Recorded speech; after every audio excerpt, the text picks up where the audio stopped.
No sé si les pasa a ustedes, pero por lo menos a mí sí. Escucho a algunos políticos y no sé si están hablando en los atriles o nos están hablando desde púlpitos, como si estuvieran en algún templo religioso. Se mezcla la religión o algunas consignas religiosas con intenciones políticas. Destino manifiesto, somos los elegidos de Dios, es todo por voluntad del cielo. Es como si estuviéramos hablando, no sé, con algún tipo de líder. No sé si la política se ha vuelto religión o es que la religión se está mezclando en la política o ambas cosas. De todo eso vamos a hablar hoy. Empezamos.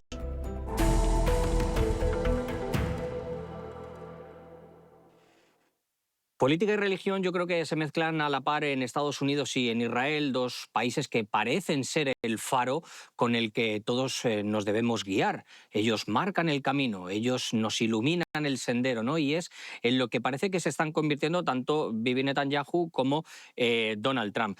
Yo no sé, Leila, si tú estás de acuerdo en que cada vez estamos más en una especie de momentum en el que religión y política están en una especie de simbiosis. Yo estoy confundido.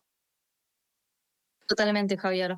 Sí, claramente esto tiene que ver sobre todo es la influencia que ejerce Israel en el mundo, ¿no? El sionismo es esta ideología que toma muchos elementos del mesianismo para su propia legitimación. Y ahí es donde aparecen, por ejemplo, estos conceptos muy repetidos que escuchamos constantemente de líderes israelíes, que esto de que tiene que ver con ser el pueblo elegido, con el concepto de la tierra prometida, con el concepto de la misión histórica que tiene el pueblo de Israel. No son todos mandatos divinos que no quedan solamente en fenómenos religiosos, sino que por supuesto también después se aplican y se traducen en la práctica en políticas estatales concretas. La idea del pueblo elegido es central en todo esto, porque implícitamente lo que marca es que hay otros pueblos que no son elegidos, ¿no? Ujú. Entonces ya están por encima del resto. Son el pueblo elegido, por ende, eso también es la justificación para, por ejemplo, no seguir las normas del derecho internacional, que aplican para todos los demás, menos para el pueblo elegido. Me gustaría preguntarme, ¿por qué, por ejemplo, Israel sí es el pueblo elegido y no es España? ¿Porque lo dice un libro religioso? ¿Porque ellos lo sienten así? ¿O Argentina o cualquier otro país? ¿Por qué no son los otros los pueblos elegidos? Bueno, y ahí está la trampa de todo eso, porque marcan hay una discriminación concreta. Ellos son elegidos, el resto no. Y al mismo tiempo hay una trampa retórica y discursiva, porque es un dogma religioso. Uno no puede discutir con un dogma, con la fe. Es una cuestión de creencia o no, ¿no? Uno puede adherir o no, pero no se puede debatir un dogma religioso. Entonces, ahí es cuando Israel logra discursivamente anular todo tipo de discusión. Porque vos no puedes discutir con alguien que cree ser parte de un pueblo elegido, si lo es o no lo es, ¿no? Digamos, y ahí empieza también todo este discurso, esta narrativa que ha logrado de forma muy contundente y exitosa, creo, Israel en los últimos años, instalar en el imaginario a nivel global, por lo menos en Occidente. Esto de que además hay un victimismo que se ve mucho hoy, sobre todo con esto de que si criticas o cuestionás alguna política de Estado del gobierno israelí, sos directamente antisemita. También anula completamente el debate, porque es un elemento que no puede estar en la mesa, el antisemitismo, que es la negación de la existencia Ujú. o el derecho a existir de un pueblo, o de una Eh, religión. Y eso lo utilizan de manera muy hábil. no sé, ustedes se dan cuenta, ustedes que nos están viendo, los que se hacen las víctimas son los victimarios. Los que intentan aplicar esa ley porque se creen excepcionales o porque se creen elegidos, los ungidos, ¿no? Que diría la Biblia, les está permitido absolutamente todo. Hablemos de Palestina. ¿Qué es lo que está sucediendo con los palestinos? ¿Se puede justificar crímenes de lesa humanidad, como estamos viendo, masacres, una tragedia humanitaria de tales dimensiones por un designio divino? Porque yo, si tengo algo en la mente, Leila, es que Dios quiere lo mejor para todos, o al menos eso es lo que se intenta decir en todas las religiones, ¿no? No quiere una guerra, querrá la paz, querrá el bien de todos, no solo de unos pocos escogidos, ¿no, Leila? Totalmente. Pero sabes que lo que pasa es que, claro, ellos no lo discuten porque, insisto, es un dogma religioso. Ellos lo presentan como una especie de mal necesario, y ni siquiera mal, digo, es como la misión histórica que tienen es esa. Entonces, bajo ese lema, todo, absolutamente todo está permitido. Lo que estamos viendo en Gaza es la deshumanización total. Ellos han hablado de los palestinos como si fuesen bestias o animales, incluso de los niños como si fuesen potenciales terroristas, absolutamente todos, o las mujeres herramientas del terrorismo porque pueden engendrar terroristas futuros. Eso es parte del discurso y la retórica de violencia, que es parte de la matriz sionista contra el otro. Y también acá me parece interesante remarcar una cuestión que es que logran también este mesianismo aplicarlo a la geopolítica de forma muy hábil, porque Ujú. lo que hacen es, como te marcaba, el victimismo, pero al mismo tiempo universalizan lo que ellos sienten como amenazas. O sea, lo que es amenaza para Israel lo terminan convirtiendo en una amenaza para el mundo libre, ¿no? Como ellos le dicen. El propio Netanyahu dijo, y lo dice en reiteradas oportunidades, habla de nosotros, Israel, somos la frontera entre la civilización y la barbarie. Y lo dice mientras en la franja de Gaza están arrasando a toda una población y también Eh, lo dicen sin ningún tipo de filtro cuando quieren desplazar a 2 millones de palestinos de la franja de Gaza para llevar adelante proyectos inmobiliarios allí. Leila, antes has pronunciado un par de veces la palabra sionismo para todas las personas que nos ven. No todos los judíos son sionistas. Es decir, incluso hay una parte que desprecia incluso a otros judíos porque no los ve, digamos,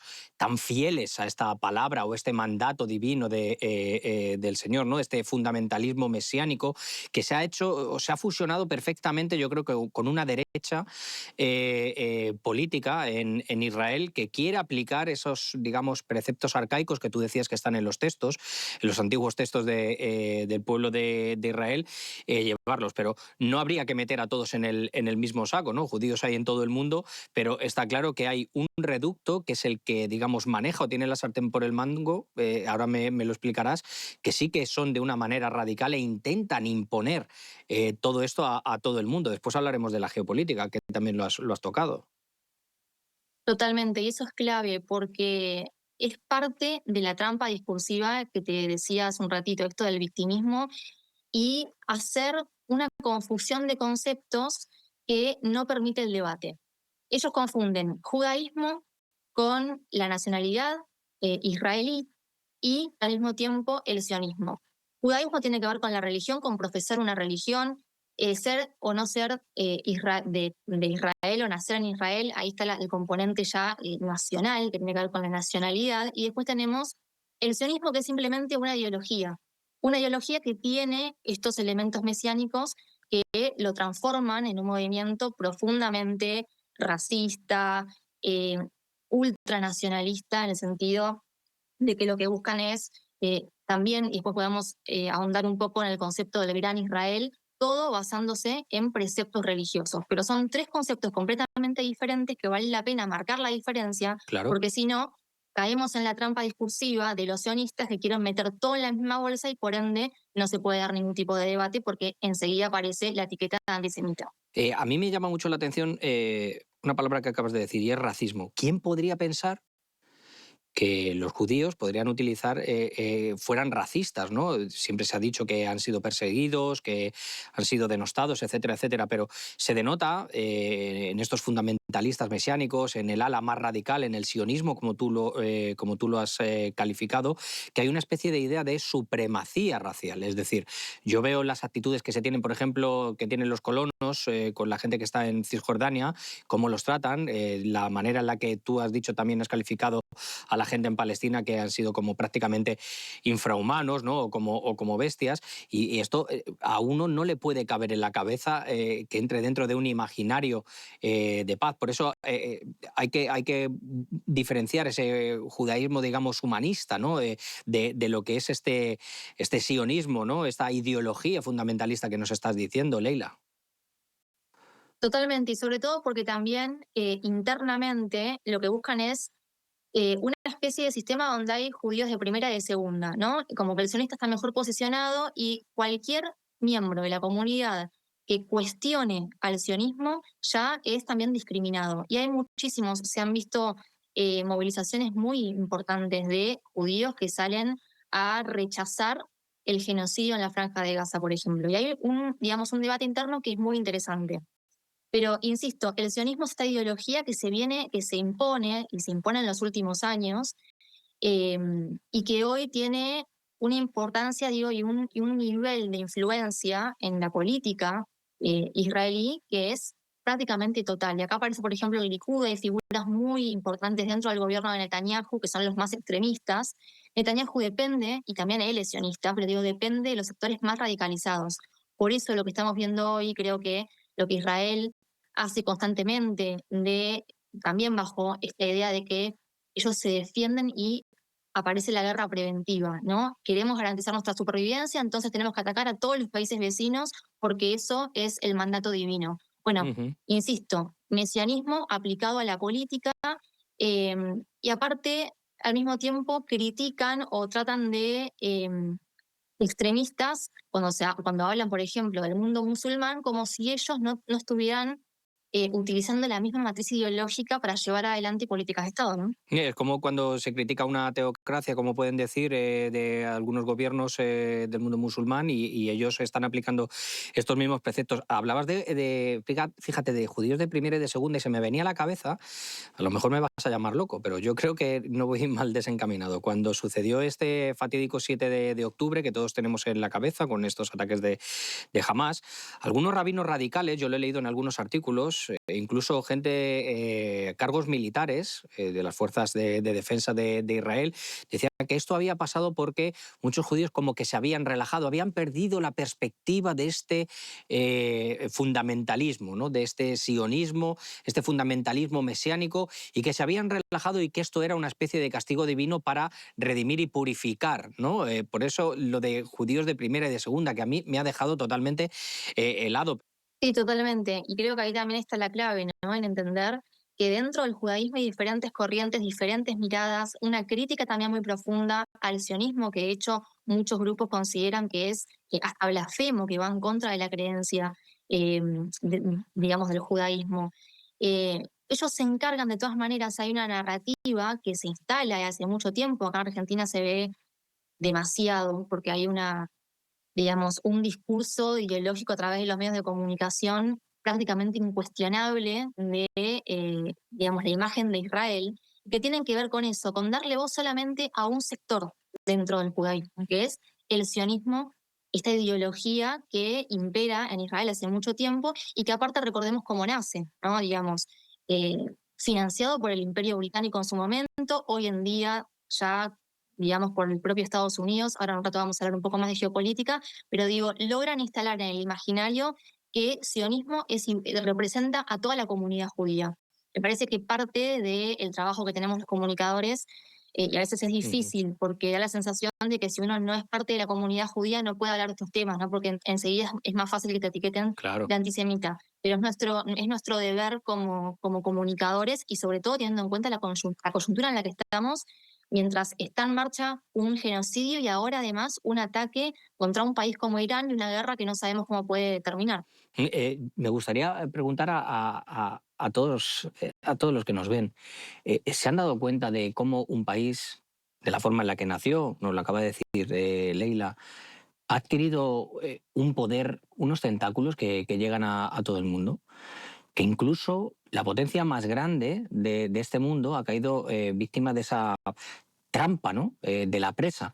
Alguien tan pequeño ha podido llevar a esa superpotencia a cometer una guerra, incluso sacrificando sus propios intereses, hablando ahora de geopolítica, Leila. Es decir, ¿por qué Israel ha logrado tanto poder a lo largo de los años? ¿Por el dinero? ¿Por las influencias? ¿Porque estos lobbies están en todo el mundo? ¿Por qué tiene tanto poder siendo tan pequeño? Se me vienen países a la cabeza que son pequeños y que están rodeados quizá de enemigos, países en África, y no tienen ese poder. ¿Por qué Israel sí? Bien, esto quiere un poco a la historia, desde la creación del Estado de Israel y antes también durante la Primera Guerra Mundial.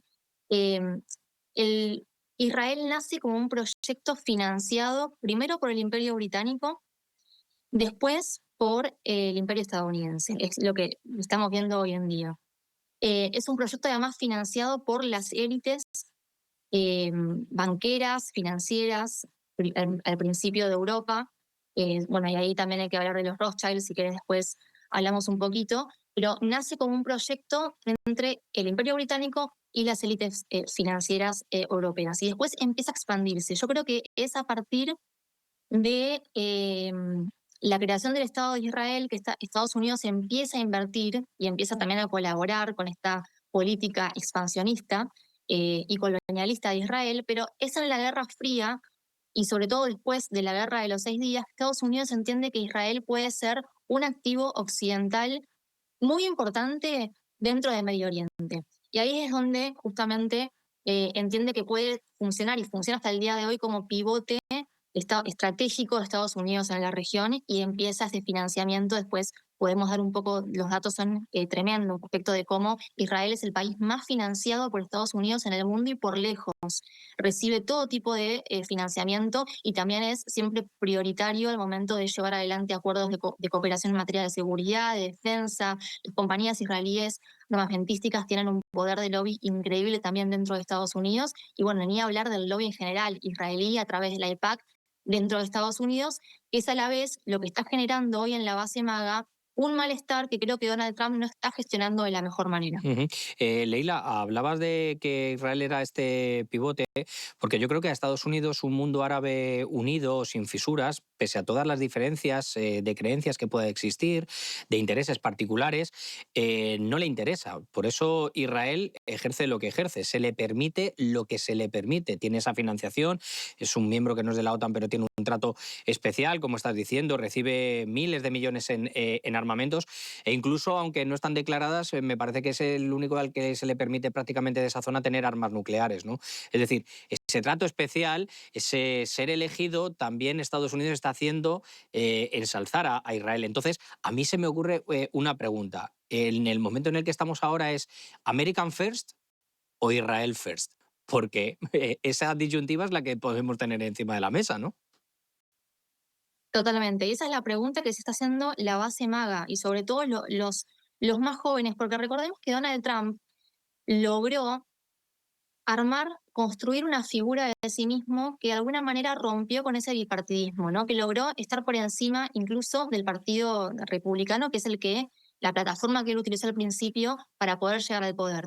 Donald Trump aparece como un outsider que cuestiona a todas las élites, aparte con muchos argumentos, cuestionaba el belicismo, sobre todo de los demócratas, apuntó sobre todo contra Biden en este último tiempo, pero también posicionó a Obama, que es una figura que Occidente siempre quiere ensalzar, que fue el presidente más belicista. Digo, tenía muchos argumentos. Él se presentaba como un pacificador, ¿no? En esta Sí, sí. última campaña y decía, bueno, voy a terminar con todas las guerras innecesarias que comenzaron los demócratas porque hay que poner el foco en Estados Unidos y en lo que pasa internamente. Ahí logró, creo que, instalar una agenda en cuanto a la cuestión migratoria, que me parece que para su base fue positiva, pero cuando vemos lo que está haciendo en Medio Oriente, ahí se rompe todo y me parece que, digamos, se rompe el discurso y la retórica del Sí. American First para pasar al Israel First. Y la pregunta que se hacen los nacionalistas americanos es, ¿por qué Donald Trump va en contra de todas las élites menos de la élite israelí, sionista? Da la sensación de que hay una presión constante y ahí también aparecen los archivos Epstein como un elemento también a analizar, y un lobby tan fuerte que posiciona a Donald Trump como una figura completamente subordinada a los intereses de Israel. Bueno, es muy difícil para Donald Trump hoy por hoy romper con esa narrativa que se está instalando en su base y está generando mucho malestar, pero evidentemente es un costo político que está queriendo cumplir, Leila, por lo menos si analiza, ¿tú, sí. tú crees que Israel es quien gobierna realmente, o el lobby sionista, como nos has dicho, quien gobierna realmente Estados Unidos? Da igual que sean demócratas, que sean republicanos. Yo creo que a Israel lo que le interesa es el bipartidismo, financia a ambos Total. partidos.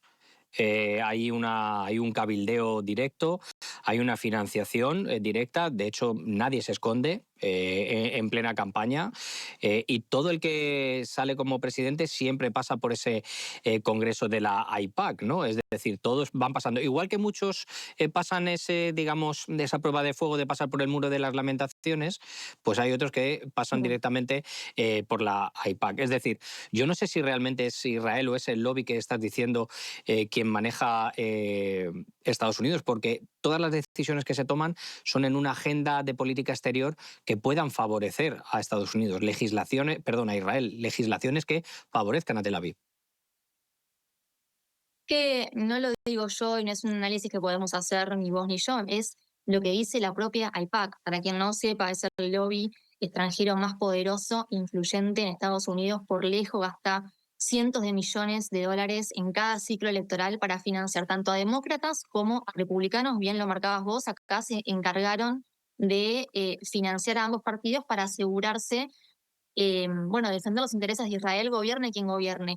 Y ellos mismos dicen, si ustedes ingresan a la página de la IPAC, que ellos financian al 95% de los congresistas en Estados Unidos. El 95% de los funcionarios, de los políticos en Estados Unidos recibe dinero de la IPAC. E incluso aquellos que no quieren recibir dinero por una cuestión ideológica, terminan aceptando porque también juegan muy fuerte en las primarias. La IPAC, por ejemplo, lo que hace es, bueno, si no recibís el dinero, vamos a financiar a tu rival. Entonces, es prácticamente imposible, sabemos cómo es el sistema electoral en Estados Unidos, si no tenés el dinero, es muy difícil que llegues a ocupar Eh, algún tipo de cargo. ahora que hablas del dinero, dice la Biblia que donde tengas tu tesoro, allí estará tu corazón. Incluso hay un cargo de la FED que tiene que ver directamente con Israel, con el pueblo judío, ¿no? Y eso es así, para que veamos quién está administrando incluso las riquezas, ¿no? de Estados Unidos y quién tiene la sartén por el mango, como se suele decir. Me ha llamado mucho la atención que Israel sí que dices tú que es un socio que maneja, se toman decisiones incluso, no sé, bombardeos de Irak, las sanciones a Irán, ahora mismo esta guerra que Estados Unidos ha entrado, pero por otra parte Israel también ejerce una especie de chantaje para lograr todo esto, es decir, si no se logra por las buenas, se logra por las malas. Y el caso de Epstein, que es lo que has citado, nos lo dice, ¿no? Es prácticamente como un matrimonio de conveniencia, no todas las noches son buenas, ¿no? Ni siempre nos llevamos bien, pero esto es un tira y afloja entre uno y otro, ¿eh?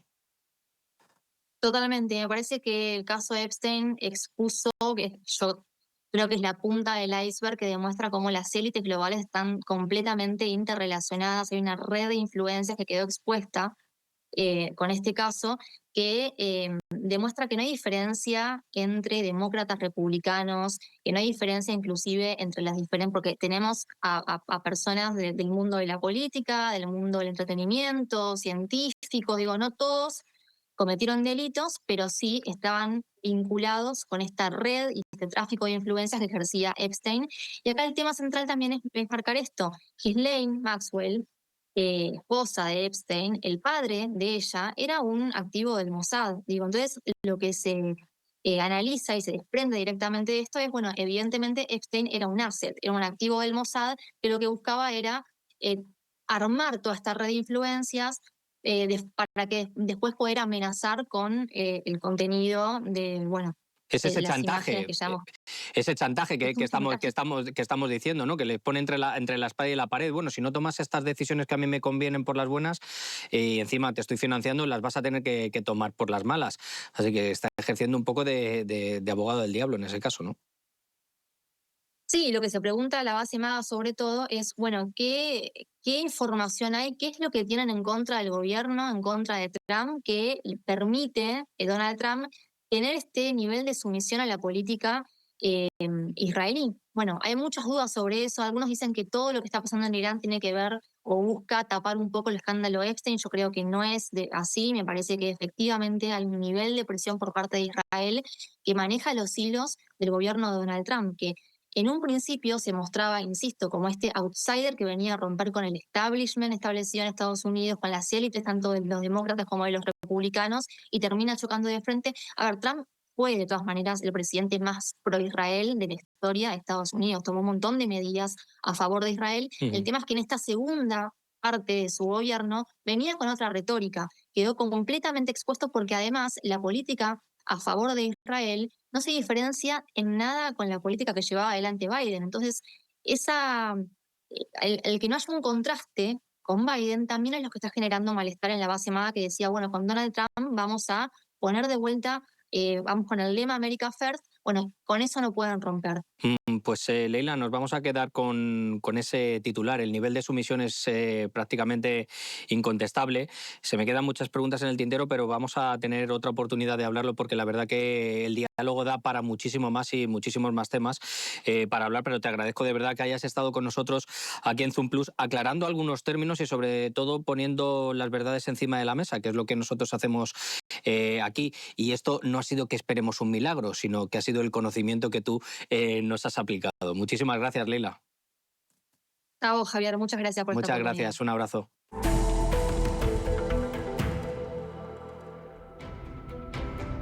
Pues ya lo ven, mientras algunos dicen que están siguiendo las órdenes o los designios de un Mesías, algunos se creen el pueblo elegido, algunos se creen por encima del bien y del mal y del resto de las personas.